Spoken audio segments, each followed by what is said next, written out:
Hola, hoy vamos a hablar sobre las consideraciones éticas en la evaluación psicológica. Un aspecto fundamental para garantizar que el trabajo del psicólogo sea profesional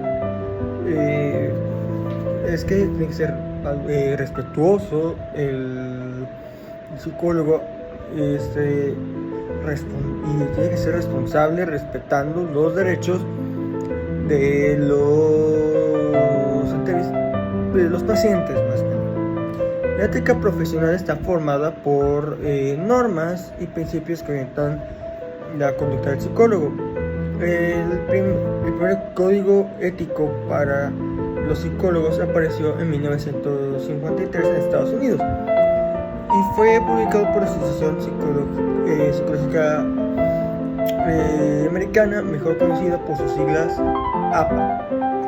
Este código establece principios como la competencia profesional, integridad,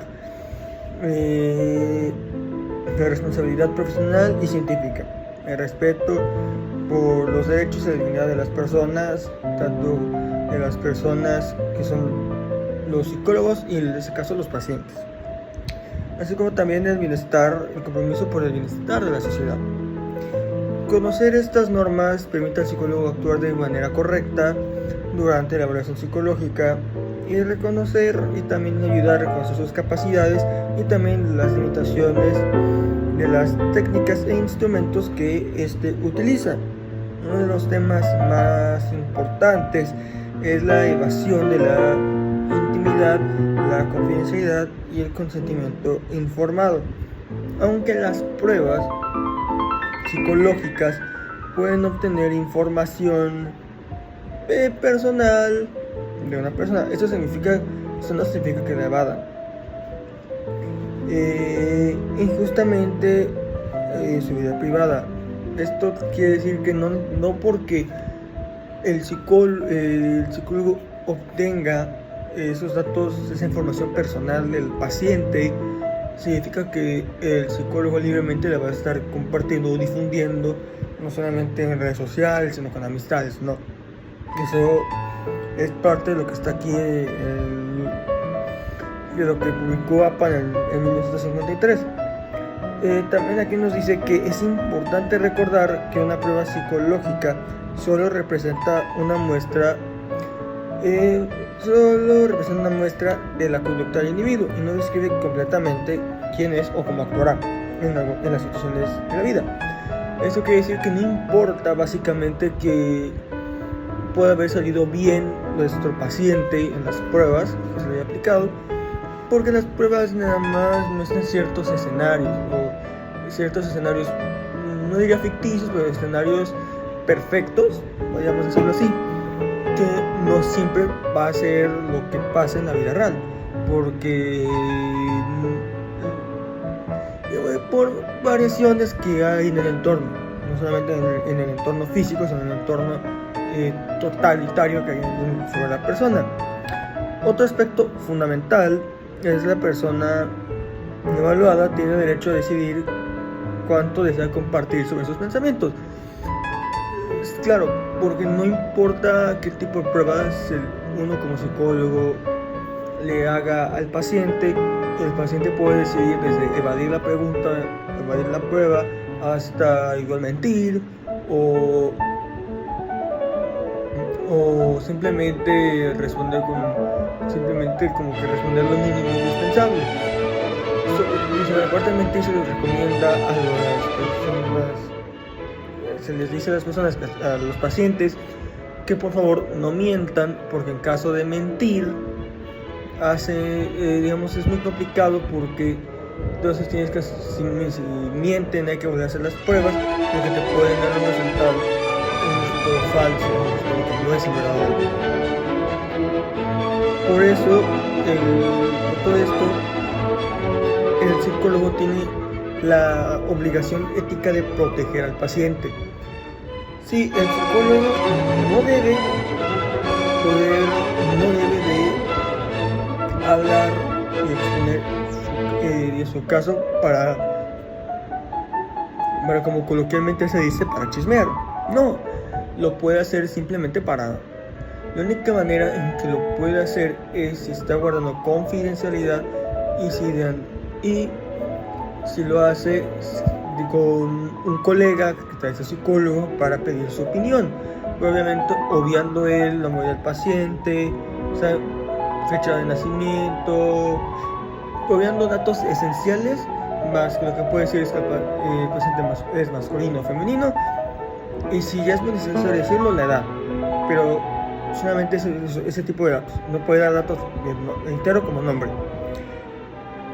Y para eso también, por seguridad y para no violar la confidencialidad, se le tiene que pedir de manera permiso al paciente para decir: oye, no, está bien si puedo hacer tu caso, en caso de que seas maestro, que también es psicólogo sea maestro, puedo usar tu caso para enseñarle a mis alumnos un caso de ese tipo, o voy a platicar con colegas sobre tu caso, tal.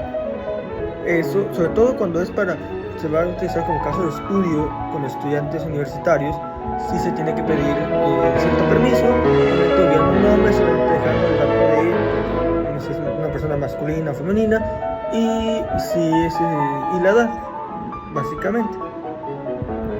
Antes de comenzar cualquier tipo de evaluación, el psicólogo debe de explicar claramente cuál es el objetivo de esta misma, en qué consiste y cuáles son los resultados. Básicamente el psicólogo, en este caso, el psicólogo le tiene que decir al paciente: mira, la prueba va a ser esta, tienes que hacer esto. Por ejemplo, aquí tenemos unas imágenes, tú me tienes que decir qué imagen, cuál es la imagen incompleta, o qué imagen falta, o cuál es la relación entre cada imagen, por ejemplo, ¿no? Y también cómo y también el psicólogo tiene que explicar cómo se van a utilizar los resultados. A este proceso se le conoce como consentimiento informado.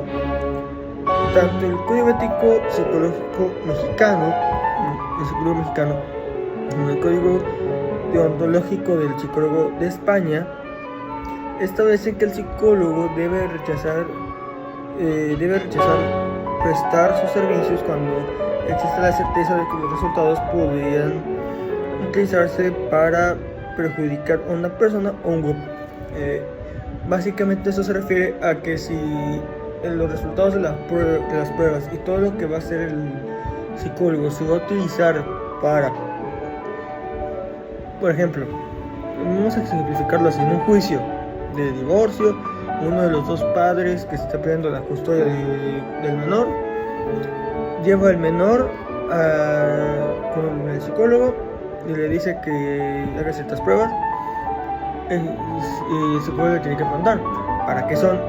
Si las pruebas son para ser utilizadas en el juicio, y de cierta manera el padre o la madre que está ahí pidiendo la consulta quiere que salgan, y no quiere que salga como más neutral, sino no digamos neutral, que ni muy hacia un lado ni hacia el otro, sino que quiere que 100% el resultado sea en contra del otro padre o madre. El psicólogo debe de rechazar, porque estaría cometiendo hasta perjurio y fraude al aceptar. Para que el consentimiento sea válido deben cumplirse 3 condiciones. La primera es la divulgación de la información, es decir, que la persona reciba información suficiente sobre los riesgos, beneficios y la finalidad de la evaluación. Lo que nos hablan un poco en ese sentido de que le tenemos que decir al psicólogo, al paciente, el porqué, los beneficios, el fin del por qué se va a hacer. La segunda es la competencia o capacidad para consentir lo que significa. Debe tener la capacidad mental, en este caso, esto significa básicamente que tiene que tener el paciente la capacidad mental de entender lo que dijimos anteriormente dicho de la evolución de información.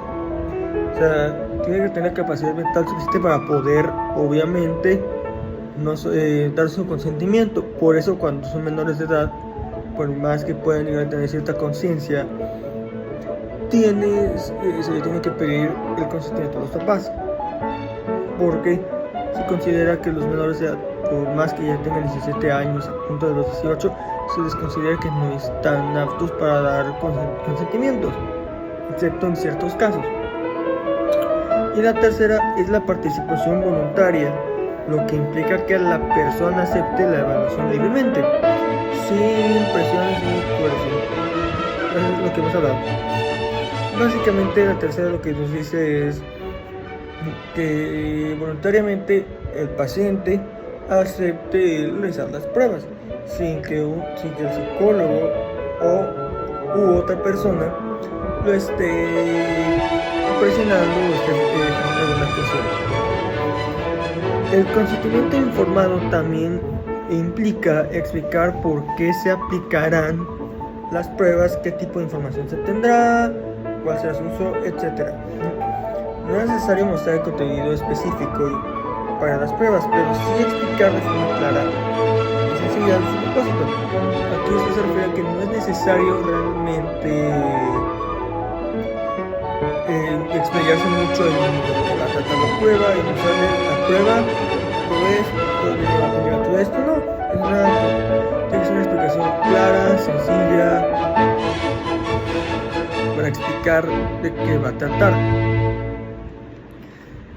Así también cuando se evalúan a los niños y adolescentes es indispensable informarles sobre el proceso de acuerdo a su nivel de comprensión. Básicamente eso nos dice que cuando estamos tratando con niños no les podemos explicar claramente a un niño de 6 años la prueba que le vamos a hacer como si fuera un adolescente, como si fuera un chico, un adulto joven de 18 o 19 años, o un adulto mayor, simplemente porque otra persona más grande. No, ahí evidentemente cambia la forma en la que nosotros nos vamos a dirigir con el paciente y con todo en general. Además, se recomienda hacer todo esto con los papás. Hacer preguntas como hacer también preguntas hacia el niño, ¿sabes por qué te trajeron tus papás? ¿Qué opinas sobre esta evaluación? ¿Estás de acuerdo con venir para la evaluación? Etcétera. Son varios tipos de preguntas con esto. Y también preguntas de todos los papás. Esto permite conocer si los pacientes y los niños, en este caso, comprenden realmente el por qué están ahí y el qué significa. Finalmente, el código ético del psicólogo mexicano está dividido en dos partes, en los principios generales y las formas de conducta. Entre los principios generales se establece que todos los mexicanos tienen la obligación de cumplir este código en todas sus actividades académicas, científicas y profesionales relacionadas con la psicología. Básicamente este punto refiere a que en el momento de que un psicólogo un chico no universitario entra a la carrera de la universidad, a la carrera de psicología, no importa qué rubro sea o a qué rama vaya, tiene que seguir al pie de la letra del código del psicólogo mexicano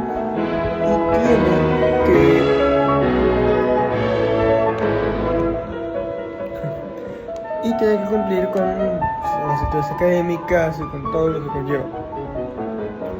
También señala que el incumplimiento de estas normas puede generar desde sanciones, o sea, que van desde una amonestación hasta la suspensión de licencia. Sí, depende cuál es la violación al código, pues va a depender la sanción, porque no sería lo mismo una violación de confidencialidad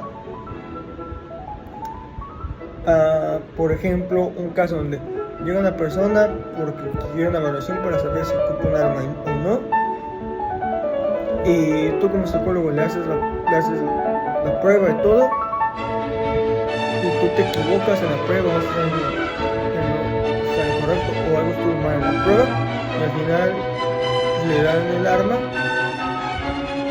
y como que sale bien, pero no porque esté realmente bien, sino porque algo pasó en la prueba, y después de eso te dan a ti, luego resulta que esta persona te viene matando a alguien con esa arma, van a ir sobre ti, y digamos que la Organización de Psicólogos de México te va, lo más probable es que te quite la licencia y te puede llegar a meter a la cárcel porque puedes llegar a ser esta cómplice.